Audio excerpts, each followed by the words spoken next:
Protesters in Albania have attacked the Prime Minister's office with iron bars and petrol bombs, demanding his resignation over a scandal-plagued plan to build a ring road around the capital. Several people, including journalists, were hurt as police fired tear gas to push back the protesters, some of whom were residents angry over the planned demolition of homes to make way for the highway around Tirana. During 4 hours of unrest, they attacked two large art installations outside the office of Prime Minister Edi Rama, an artist and former basketball player elected in 2013. Saturday's unrest erupted after a group of protesters broke away from a rally by several thousand opposition demonstrators who had gathered earlier in the day to demand Rama step down and call an election.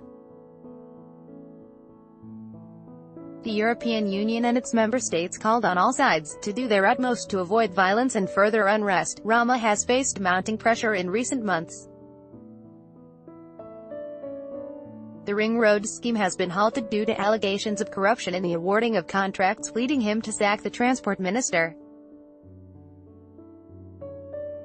Prosecutors are investigating how a company using falsified documents, whose manager is now a fugitive, received €18 million in state funds to build a section of the road. The government was caught stealing, and should go, said opposition Democratic Party leader Lul Zimbasho, accusing the government of inciting Saturday's violence by allowing protesters to break through a police cordon.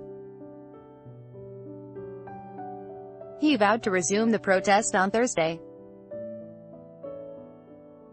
Rama accused opposition leaders of stirring up the unrest because they feared an ongoing overhaul of the judiciary would hold many of them accountable for alleged wrongdoing.